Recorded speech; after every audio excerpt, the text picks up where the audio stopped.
Good morning, everyone.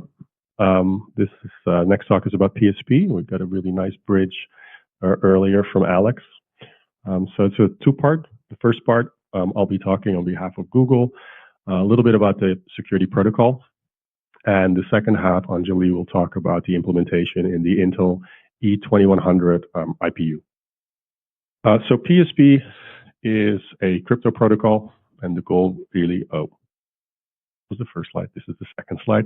The goal is to encrypt every connection, and to do that, hardware offloaded from the start.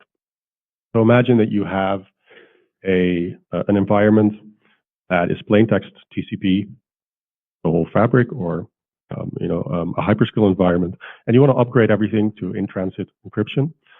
You have to do that without incurring massive CPU overhead, right? So you cannot just enable software encryption, which is why PSP is hardware from the start.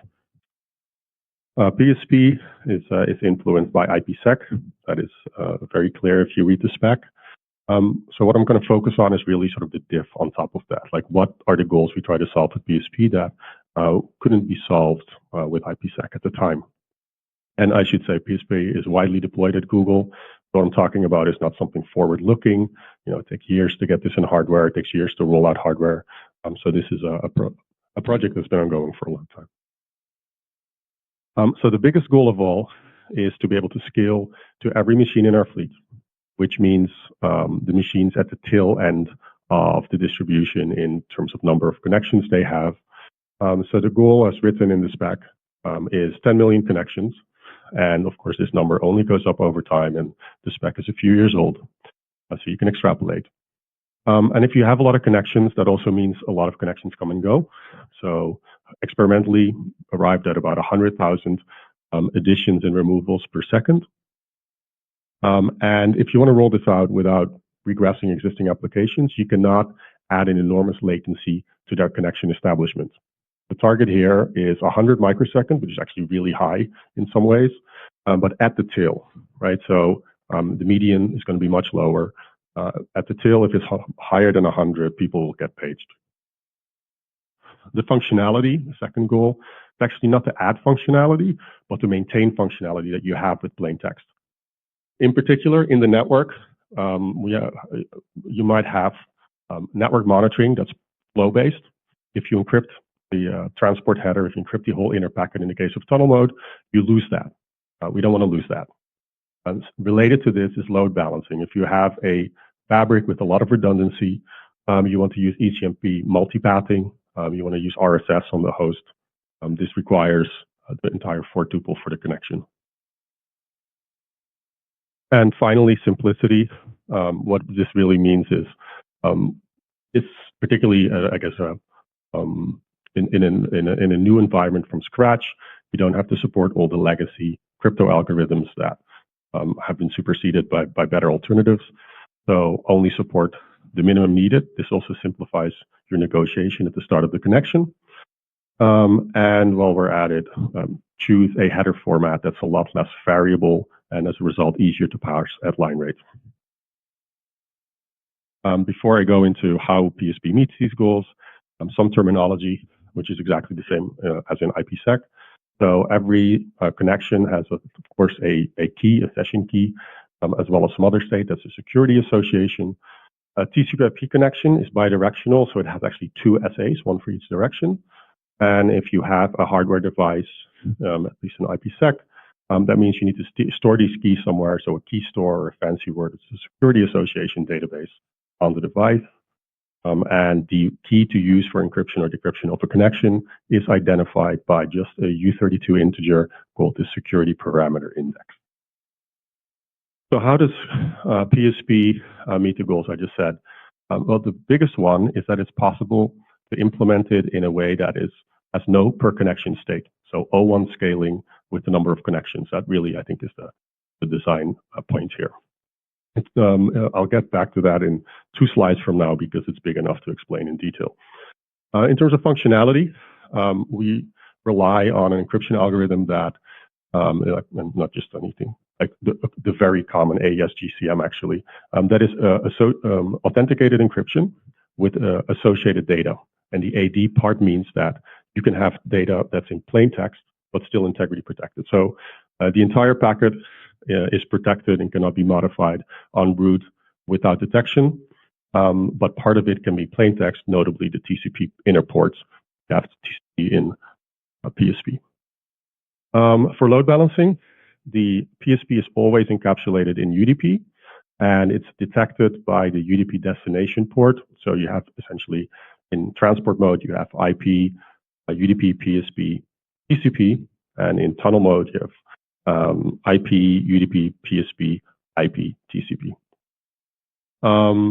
Because only the destination port is needed to detect the protocol, the source port can be used for something else. And the suggestion is to hash the inner tuple and put that in the source port so that you get essentially the same behavior as you would have without UDP encapsulation. This is different from IPsec, where it's mandated to be port 4500 in the inner and the outer port, and there are good reasons for that, but we can get around those here. I already mentioned simplicity, AES GCM only one crypto protocol, only one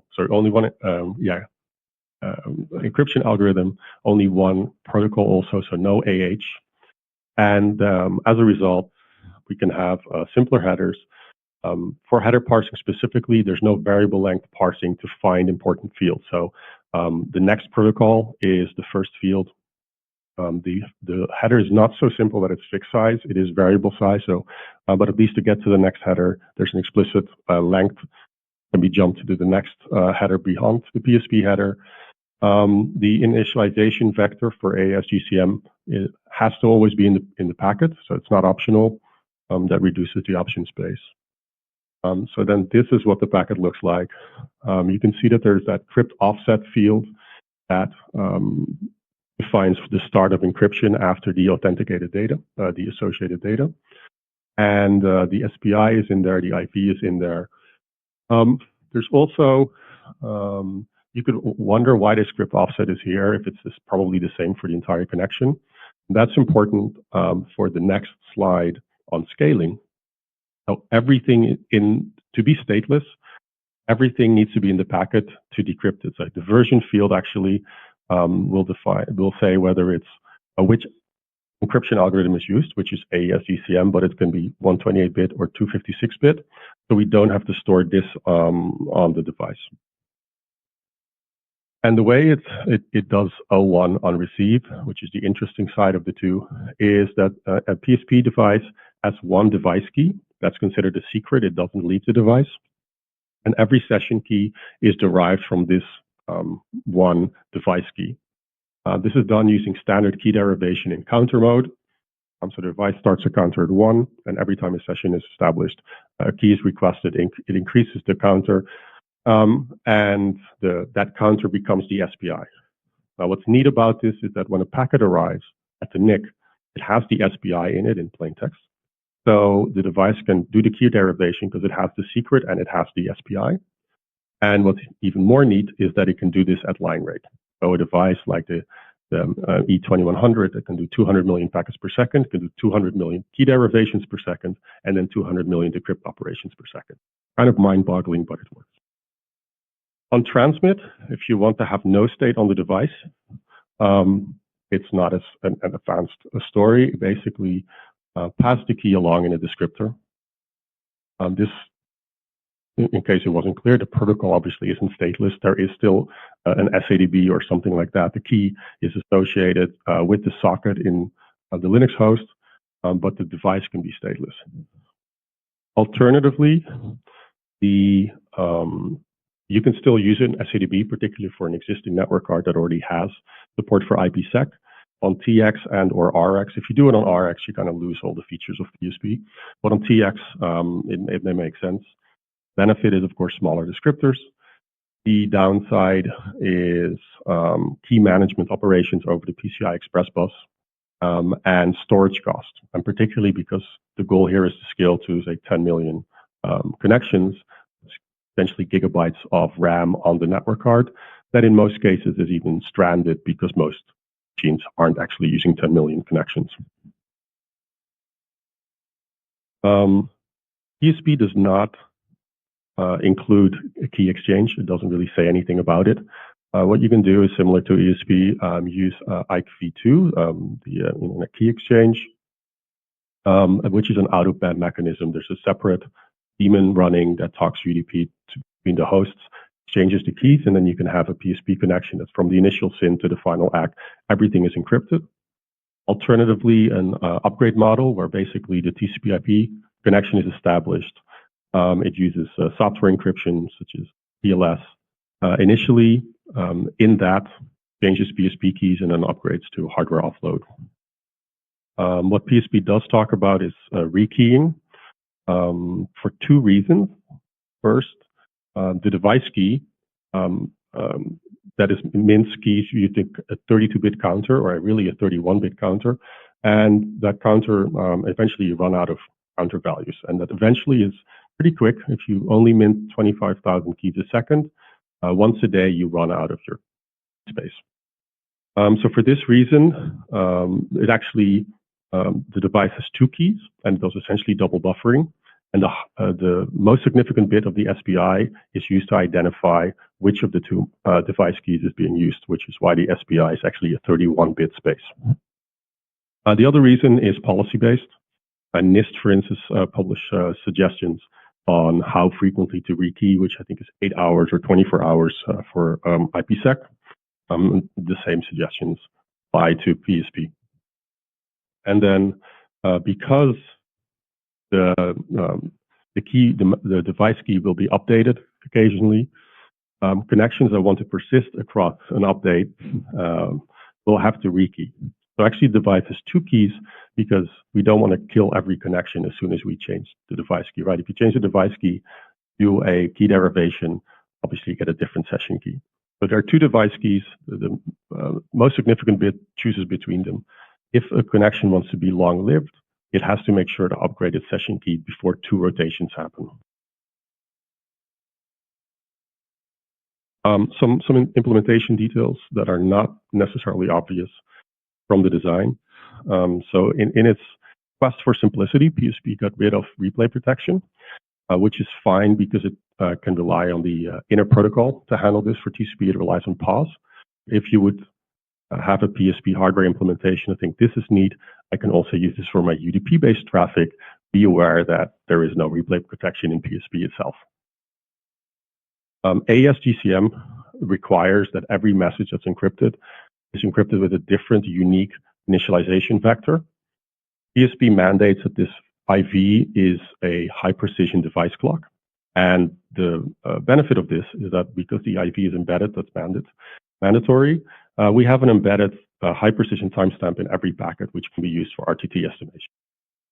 The risk of this design is that now if you would have P2P disciplining this clock and decides to adjust the clock backwards, you might generate the same IV twice. So clock updates are now actually a security-sensitive operation. The goal of PSP was to be able to upgrade an existing installation without any adverse effect on applications, particularly in performance sense. So that means that we have to be able to roll out PSP without turning off other offloads. It might seem obvious, but it's less obvious that this means that if you rely on TSO for your efficiency, TSO has to be able to work with the UDP PSP encapsulation as well. If you rely on hardware GRO, hardware GRO has to understand both the headers and has to have good coalescing rules for when it's okay to coalesce packets from the same connection. And finally, if you have two devices and you use bonding, let's say the simplest mode, active backup, this no longer works because the device has a device key, which is a secret, which doesn't leave the device. There's no way to have a connection move from one device to another. Pretty big caveat there. PSP is not designed in a vacuum. It took a lot of inspiration from IPsec. In the meantime, IPsec also actually supports UDP encapsulation. It doesn't support it in exactly the same way. As I said, it doesn't support using the UDP source port for flow steering. It also has had quite a few RFC on changing which cryptographic algorithms are suggested, are required, are deprecated.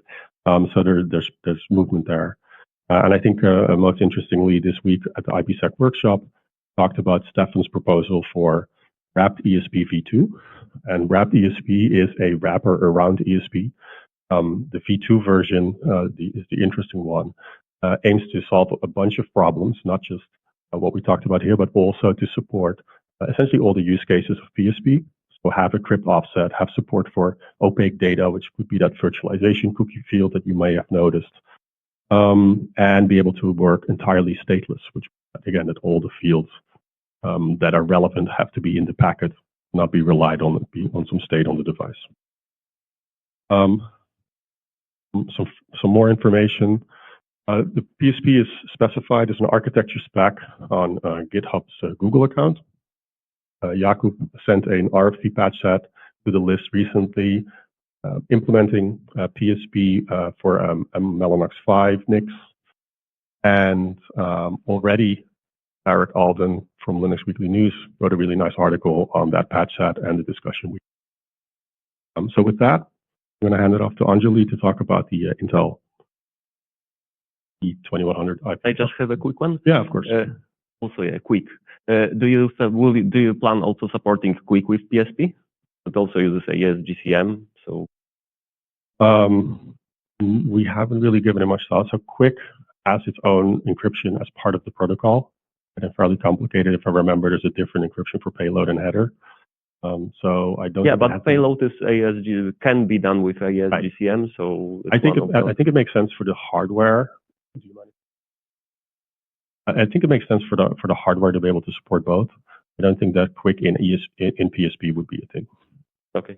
I think there is a conversation on IETF, really? Or at least the people from IETF were having some chat about like using it. If you're doing basically DSR, so reply some kind of, you send the quick traffic from the data center through a CDN, you can like use PSP instead of Quick for some of it. I don't know, but some people were talking about it. So it's not technically like for Quick, but it's right. It basically uses PSP instead of the Quick crypto on a Quick frame. So use the PSP pointers to point into the Quick frame, or it's like encapsulating everything and just tunneling it through the PSP. It's tunneling like it's tunneling TCP basically. Yeah. Okay. This is unencrypted Quick then. Just for clarification, the device key, I assume, is virtualized if you have multiple functions. So it's per VM? It can be, yes. Okay. You could have multiple. It doesn't actually specify that there has to be one device key, so you could have multiple. So I understand that PSP is a hardware-based offload. Is there any plans to have a software implementation so a hardware offload system can communicate with another system that doesn't have PSP support and hardware? Definitely very interesting. We haven't had a need for that, so we haven't implemented that. All right, I'll give it to Anjali.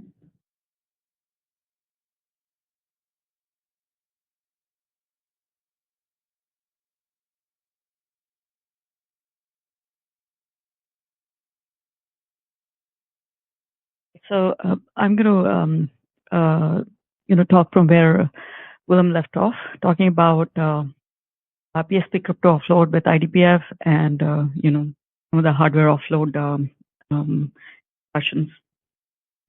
This stuff is in collaboration with Arun and Funny, who are not here. So I'm not the crypto expert, and I'm just the protocol offload expert, I would say. But yeah. So so PSP can be used both for infrastructure crypto as well as for both tunnel and transport mode. So you could end up eventually with a packet which has two PSP encryption, one that is used by, say, the tenant and the other that is used by the cloud provider. What we are enabling right now with Kubas patches is only the transport mode. For any of the, it can work with any transport protocol, but the focus is on TCP.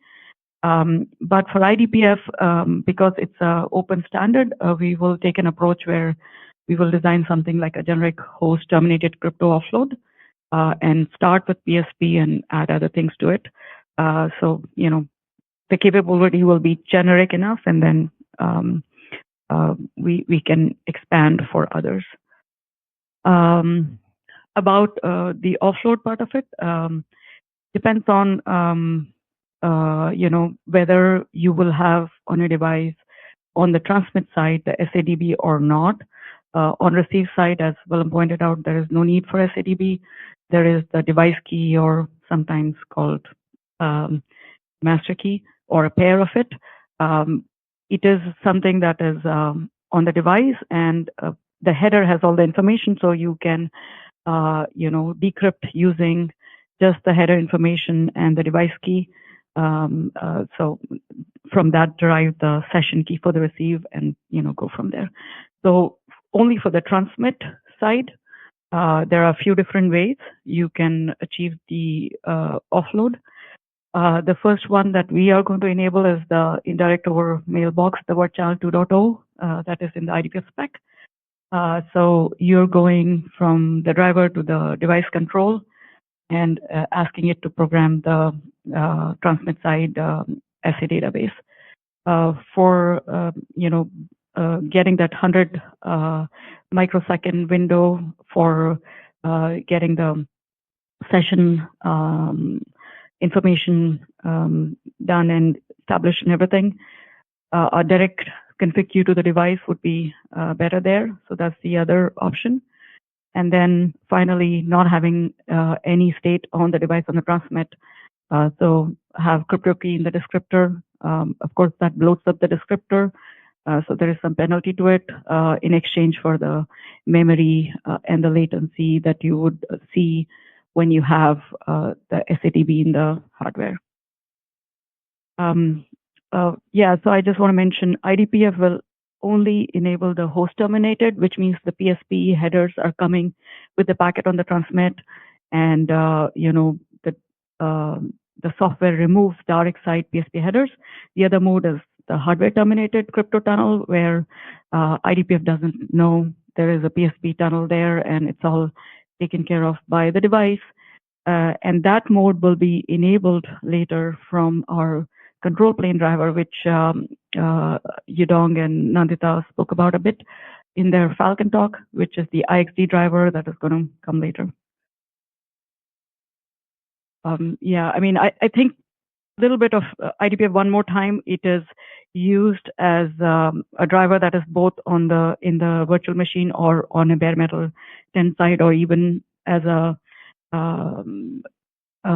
very fixed internal interface, so that it doesn't knock off your device from the cloud. So IDPF is not really a true device control driver, just so that everybody's clear. So it does not have all that the device can do. It is only whatever is needed by the tenant, or in some cases just to get to the box. So the PSP kernel offload support patches from Cuba. This is just a eye chart for what are the different offload ops that PSP dev ops that were added, and how they map up. And there are some things that I think we can expand upon, because there are some gaps, at least for the virtualized environment.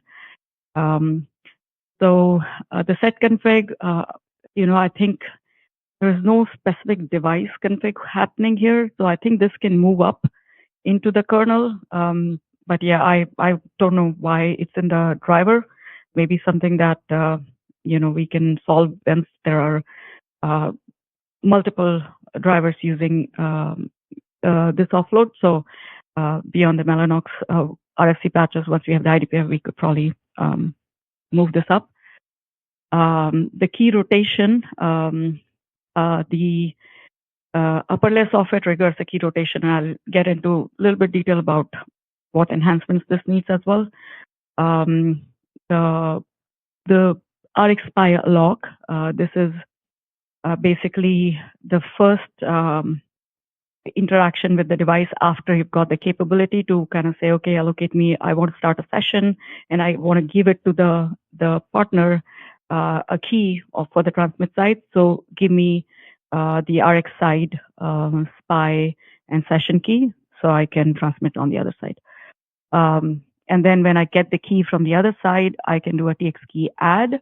This is of course optional. If you were not having an SADB on the transmit, you would just put you will send the key information is there in the SKB, and you could use that to populate your descriptors.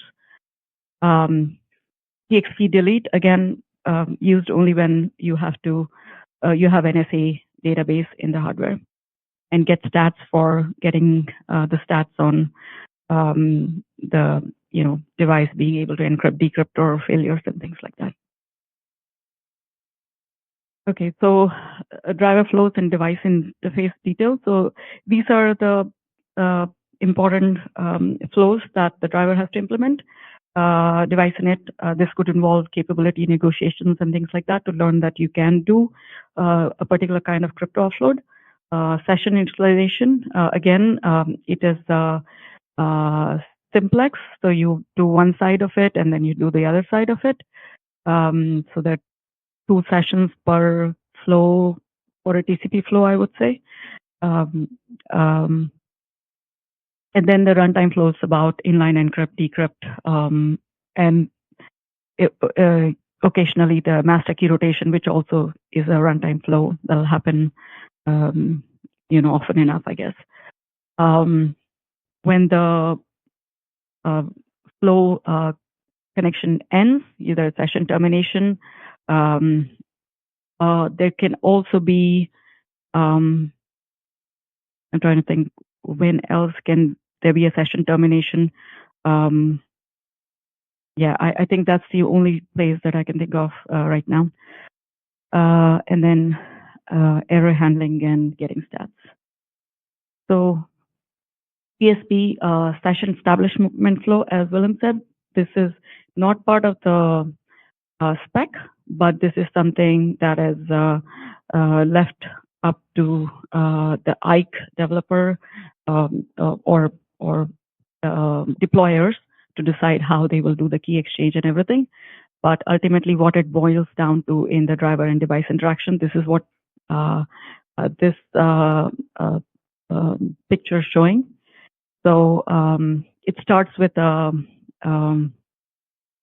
request from top coming in for RxPy lock, which goes to the device. And once the RxPy information is received by the driver, it uses that out-of-band channel. I mean, it sends it up to the stack, of course, and then the IKE application will send it over the sideband to the other side to use it to do the TX key add.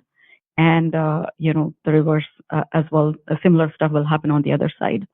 So that's for the session establishment. The session termination. Actually, yeah, the rekey could cause a session termination or, the connection termination itself. But the session key update, which is triggered by the master key update, doesn't really. It's because of the master key pair, and for a duration there is an overlap between which master keys can be used. Either of them can be used. It's not like it causes any kind of disruption. But yeah, so when there is a rekeying, then a TX key delete can happen because you are removing the old key and adding the new key. So yeah, that's the flow. Yeah, so master key rotation, this picture is missing something because there is a TX key delete in between the RxPy lock, and then there's a TX key delete and the new TX key add.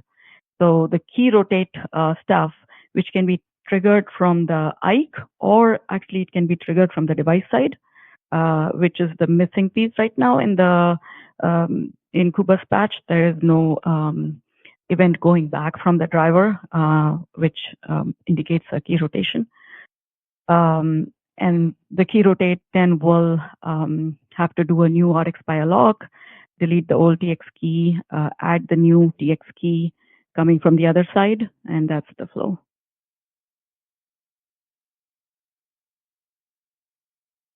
Enhancements needed in the kernel hooks. So I think we are doing a single key add, delete, and get. Maybe I think we can use the bulk because, as Willem mentioned, these are per flow PSP sessions, and a very high rate is desired, and you could use some amount of prefetch where if you are aware that you're going to establish multiple sessions, that you can go and ask the device from multiple RxPy lock and then use it so that you can be ready with it. Yeah, I mean, of course, you'll have to build in the driver to kind of remove the expired ones if they don't get used by a session in time and things like that. IKE application triggers master key rotate. This we have to also have the reverse path where the device triggers master key rotate events based on time or SPI overflow. This is very important when you have the device key that is shared across say multiple VMs. Like you could have a situation, I think there was a question that are there multiple keys? I mean, the protocol allows for single or multiple device key. Most cases, you would use a single device key unless you are talking about confidential compute where you might want to isolate them. Yeah, so then because there's a SPI domain per device key, you could have a SPI overflow. And in that case, also you have to do a master key or device key rotate. Right now, the driver is the one adding PSP headers and deleting them. I think this can be pushed into the kernel rather than driver doing it. And then I mentioned the set config. Not sure. I think we want to keep in the driver. Future use with confidential compute. So, I mean, one really good thing about PSP because it can work with any transport. And it was designed with offload in mind. So it was very well designed. So the driver does not have to have any knowledge if there is confidential compute being deployed, and driver code will still be the same, whatever we will enable with this PSP, and the driver can work in a TVM, which is a trusted virtual machine. Yeah, and when we went to design these flows with the device control and the device, we kept that in mind as well for to work in future for the confidential compute environment.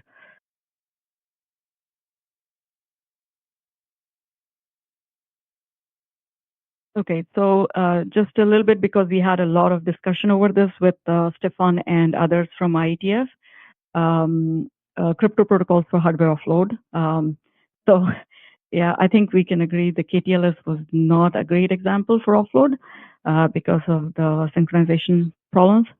So the key points to keep in mind while doing the offload, and I think designing a protocol for offload, and Willem mentioned the same thing, is avoid per flow state on device, so carry things in the packet header.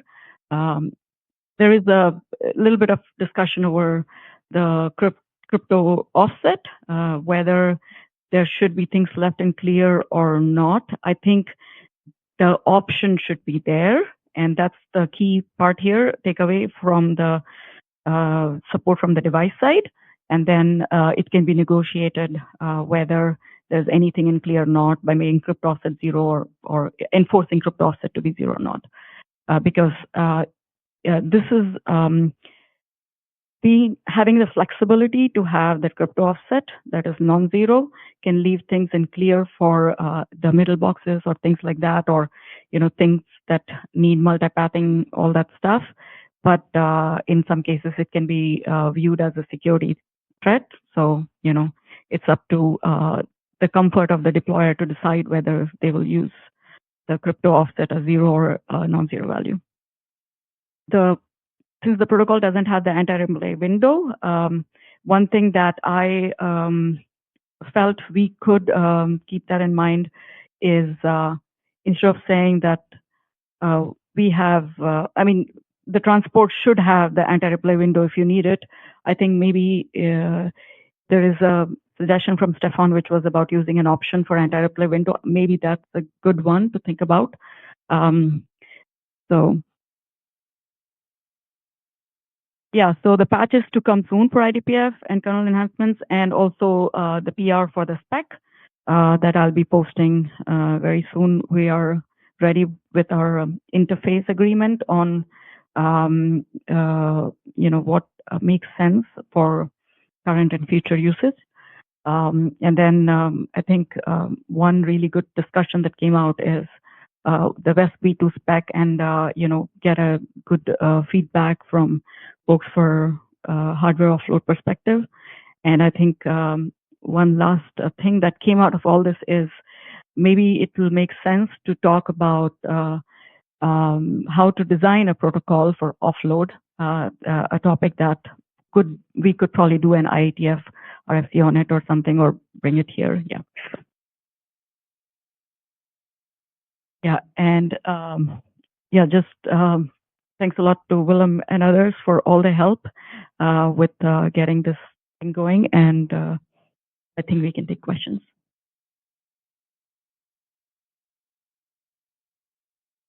One question, one comment. I haven't looked at the patches, sorry. What is the actual user space API for this going to be? Is it just XFRM or? This is not XFRM, and maybe Kuba can talk more about this than me.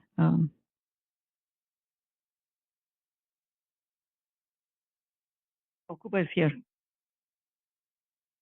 It's a separate netting family. So all the configuration and creation of the associations, because this is basic, the only transport is implemented, or basically no tunnel mode yet. So the code we have is using a separate netting family to get all the information, all the config in one place. But I think the implementation is like trying to abstract the device. You can have an XFRM implementation if you want. Obviously the tunnel implementation will have to have a IP link interface, right? So yeah, we're trying to get as much flexibility as possible, but for the transport, it's a separate netting. And a comment on the crypto offset. I scrolled through the architecture specification document. It doesn't seem to require right now that the crypto offset is passed up on receive. I think that's necessary. And it will be both the receiver and the transmitter that might want to enforce something about the offset, i.e. parts of the packet being encrypted. So it's probably a minor thing, but I think the crypto offset needs to be passed up so it can be verified on the receiver that the packet was actually encrypted. Yeah, right now, like the whole header comes into the driver, and once we move that up, you will have it. Okay, it's not required in the spec. It should probably be required. If the crypto offset is non-zero, is the clear text header going to be part of the AAD?